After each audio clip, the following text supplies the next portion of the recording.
Tacikistanda MDB Dövlət Başçıları Şurasının iclası keçirildi. Prezident İlham Əliyev düşənbə sammitində Şərqi Zəngəzurdan danışarkən hansı məsələlərə toxundu? Tamamilə dağıdılmış şəhər bir neçə il ərzində ən gözəl və yaşayış üçün rahat şəhərlərdən birinə çevrilib. Qəzzaya humanitar yük aparan gəmidə İsrail tərəfindən saxlanılan 2 Azərbaycan vətəndaşı sərbəst buraxıldı. İsrail ordusu geri çəkilir, girovlar geri qaytarılır. Mövsümü qripdən ehtiyatlı olun. Səhiyyə Nazirliyi vətəndaşları, xüsusilə risk qruplarını peyvənd olunmağa çağırır. Axşamınız xeyir olsun. İTV Xəbərin saat 18-i olan buraxılışını təqdim edirik. Studiyada Aydan Şıxəliyevadım. Düşənbə bu günlərdə mühüm beynəlxalq tədbirə ev sahibliyi edir. Tacikistanın paytaxtında keçirilən MDB Dövlət Başçıları Şurasının iclası region ölkələrinin liderlərini bir araya gətirdi. Azərbaycan Prezidenti İlham Əliyevin də qatıldığı tədbir həm siyasi əməkdaşlıq, həm də dostluq münasibətlərinin gücləndirilməsi baxımından əlamətdar olub. Görüş zamanı Azərbaycanın təşəbbüsləri, o cümlədən Laçının MDB-nin mədəniyyət paytaxtı seçilməsi və 3-cü MDB oyunlarının uğurla keçirilməsi xüsusi vurğulanıb.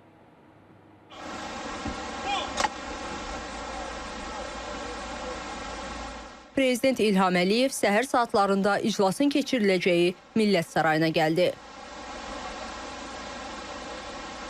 Prezident Azərbaycanskay Respubliki İlham Heydəroğlu Əliyev. Azərbaycan liderini ev sahibi ölkənin prezidenti Emomali Rəhmon qarşıladı.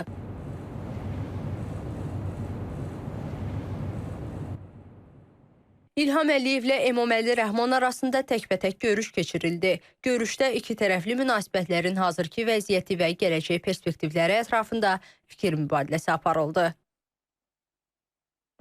Növbədə sammit iştirakçılarının ailə fotosudur. Birgə fotodan sonra MDB dövlət başçılarının 2025-ci il üzrə iclası start götürdü. Əvvəlcə məhdud tərkibdə keçirilən iclasda Azərbaycan prezidenti çıxış edərək regional sabitliyin və əməkdaşlığın möhkəmləndirilməsində birgə səylərin əhəmiyyətini vurğuladı. На сегодняшнем заседании хотел бы затронуть вопросы укрепления сотрудничества в гуманитарной сфере. Bugünkü iclasda humanitar sahədə əməkdaşlığın möhkəmləndirilməsi məsələlərinə toxunmaq istərdim. Bu ilin iyununda Laçında MDB-nin mədəniyyət paytaxtı ilinin açılış mərasimi keçirildi. Azərbaycanın bu qədim torpağının tarixi, mədəni irsi haqqında məlumat verildi. Tədbirin qonaqları Laçının Ermənistanın 30 illik işğalından azad ediləndən sonra sürətli dirçəlişinin əyani şəkildə şahidi oldular. Dövlət başçısı çıxışında həmçinin 3-cü MDB oyunlarına da diqqət çəkdi. Еще одним важным событием в жизни Содружества стали третьи игры СНГ. Birliyin həyatında daha bir mühüm hadisə sentyabrın 28-dən oktyabrın 8-nədək Gəncə şəhərində keçirilən 3-cü MDB oyunları oldu.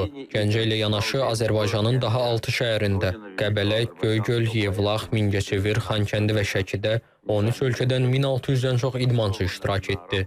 Bu tədbirlər MDB məkanında dostluğu və əməkdaşlığı möhkəmləndirir.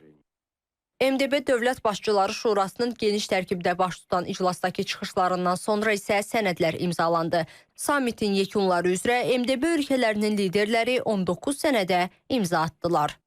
Sənədlər arasında 2026-2028-ci illər üzrə MDB-yə üzv dövlətlərin terrorizm və ekstremizmə qarşı mübarizə sahəsindəki əməkdaşlıq proqramı, 2026-2030-cu illər üzrə xarici sərhədlərdəki sərhəd təhlükəsizliyinin möhkəmləndirilməsi üzrə proqram, həmçinin regional enerji təhlükəsizliyinə dair bəyannamə yer alır. MDB Dövlət Başçıları Şurası çərçivəsində növbəti görüş yeri isə Türkmənistanın paytaxtı Aşqabad olacaq, tam bir il sonra. MDB dövlət başçılarının düşənbə zirvə toplantısı başa çatdı. Artıq ölkəsinə yola düşən liderlər var, yola düşməyə hazırlaşanlar var. Azərbaycan üçün bu səfər olduqca önəmli məqamlarla yadda qaldı. Azərbaycan liderinin 2 günlük səfərinin ilk günündə Vladimir Putinlə keçirdiyi təkbətək görüşü təkcə iki tərəf yox, yaxud MDB-yə üzv ölkələr yox, eləcə də bütün dünya diqqətlə izləyirdi və səbəb də məlumdur. Səfərin ikinci günündə isə MDB dövlət başçılarının sammitində Prezident İlham Əliyevin çıxışında da olduqca mühüm məqamlar var idi. Əvvəlki MDB zirvə zirvə toplantılarında olduğu kimi bu dəfə də Azərbaycan lideri öz sözünü, Azərbaycanın fikrini, rəsmi başının bəyanatlarını iştirakçılara çatdırdı və növbəti sammitin keçiriləcəyi məkana da artıq aydınlıq gətirildi. Nəriman Hüseynzadə, Rəqsənli Qasımzadə, Zaur Ağamir, Düşənbə, Tacikistan. Düşənbədə Tacikistan prezidenti Emomali Rəhmonun adından MDB dövlət başçılarının şərəfinə rəsmi qəbul təşkil olunub. Azərbaycan prezidenti İlham Əliyev tədbirdə iştirak edib.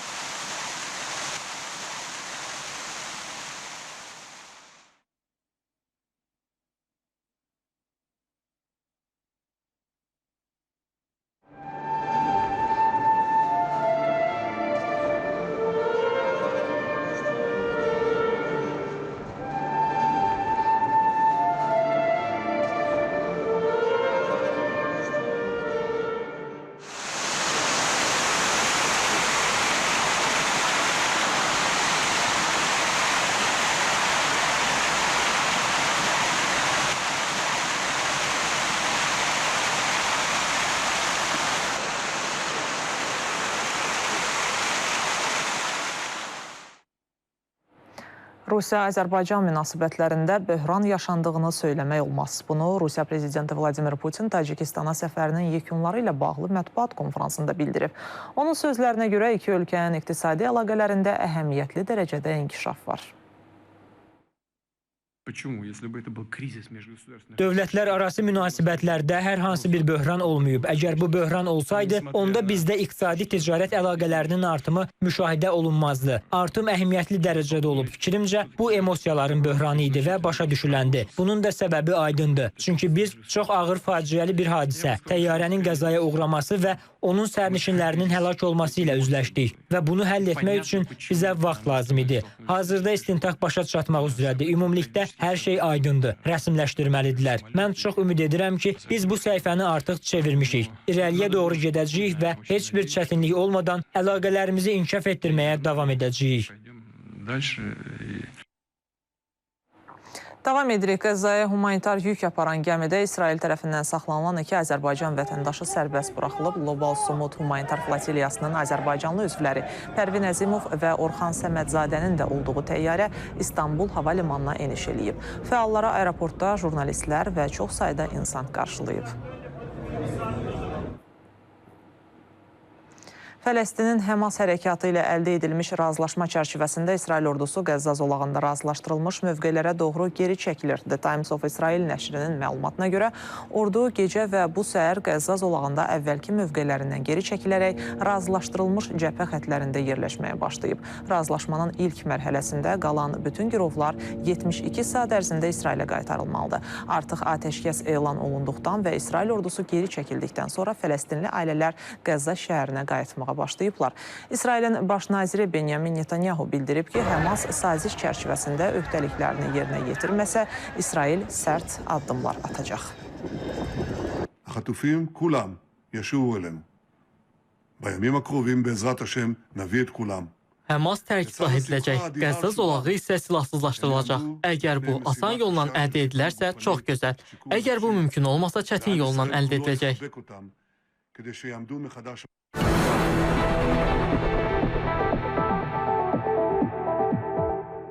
Payızın gəlişi ilə birlikdə mövsümi qripə yoluxma riskləri də artır. Elə bunu nəzərə alaraq Azərbaycanda qripə qarşı vaksinasiya kampaniyasına başlanılıb. Fransa istehsalı vaksinlər tam ödənişsiz olaraq xüsusilə risk qrupuna daxil olanlar üçün təqdim edilir. Bəzi vətəndaşlar peyvəndin effektivliyinə şübhə etsə də hər il vaksin vurduranlar onun faydasını təsdiqləyir. Səhiyyə Nazirliyi sağlam qalmaq üçün hər kəsi peyvənd olunmağa çağırır. Azərbaycana Fransanın Sanofi Pasteur şirkətinin istehsalı olan qripə qarşı vaksinlər gətirilib. Oktyabrın 8-dən etibarən vaksinasiya kampaniyasına start verilib. Lakin əhali arasında vaksinlərə münasibət bir mənalı deyil. Bəziləri peyvəndin effektivliyinə inanmır.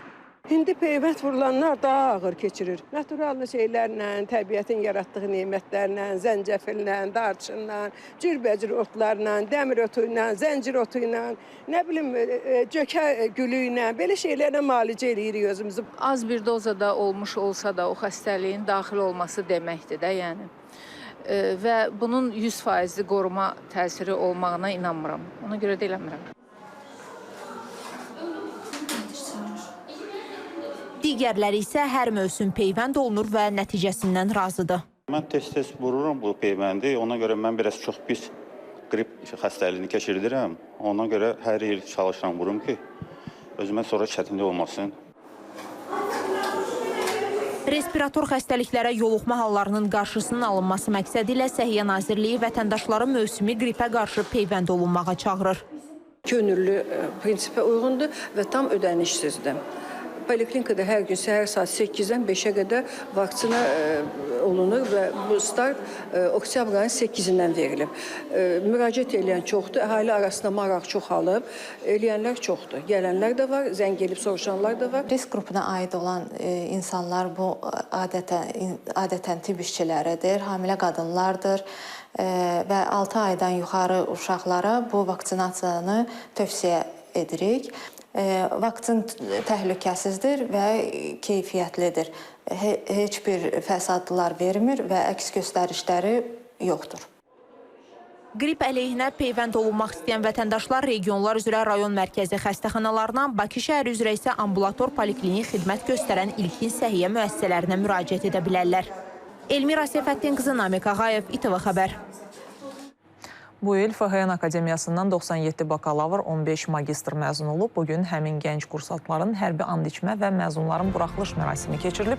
Tədbirdə çıxış edən Fövqəladə Hallar Naziri General-Polkovnik Kəmaləddin Heydərov kursant məzunları təbrik edərək qeyd edib ki, 1270 nəfər ötən dövrdə məzun olub. Onlar Nazirliyin ayrı-ayrı qurumlarında fəaliyyət göstərir.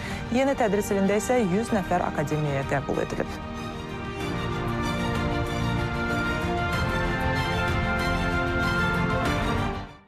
Quba rayonunun Tüləkəran kəndində olan gənc sim pəhləvanı Amil Məmməd Hüseynov sənətin qədim ənənələrini yaşadır. Atası və əmisi ilə birlikdə bu peşəni davam etdirən Amil 2 saat ərzində 20-dən çox mürəkkəb trük nümayiş etdirərək izləyicilərin heyranlığını qazanıb.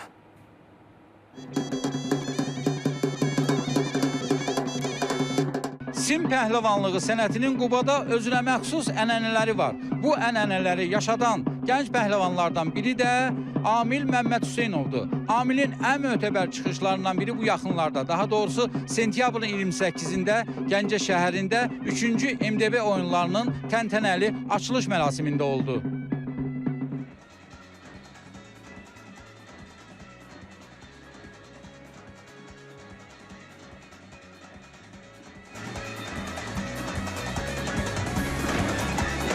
Amilin çıxışı böyük maraqla qarşılanıb. Peşəkarlığı, fiziki gücü və səhnə mədəniyyəti ilə seçilən gənc pəhləvan üçün bu tədbir sadəcə nümayiş yox, özünü sınamaq və bacarıqlarını geniş auditoriyaya təqdim etmək fürsəti oldu.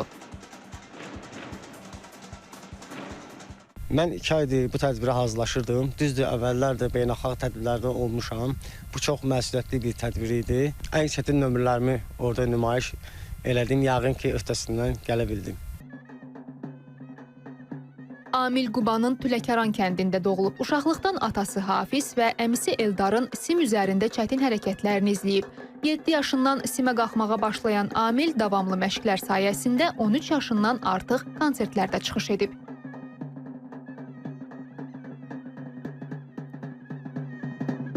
Mən 40 ildən artıqdır ki, sim pəhlivanı sənətinə məşğul olmuşam.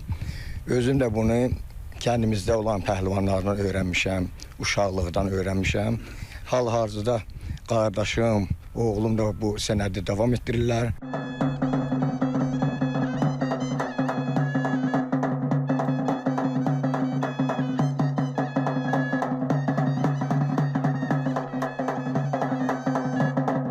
Amil biz Gəncədə bu beynəlxalq tədbirdə iştirak edəndə çox qürur hissi ilə qarşıladıq, izlədik, fəxr elədik bütün ailəmiz, bütün cəmaatımız. Hazırda Amilin proqramında 20-dən çox mürəkkəb və təhlükəli trük var. Gənc pəhləvan 2 saat ərzində bu çətin hərəkətləri tamaşaçıların qarşısında ustalıqla təqdim edir. Ramiz Ramazanlı, Polad Tahirov, Aysən Ələkbərova, İTV Xəbər, Quba. Bu saatlıq bu qədər. Sağ olun, sağlıqla qalın.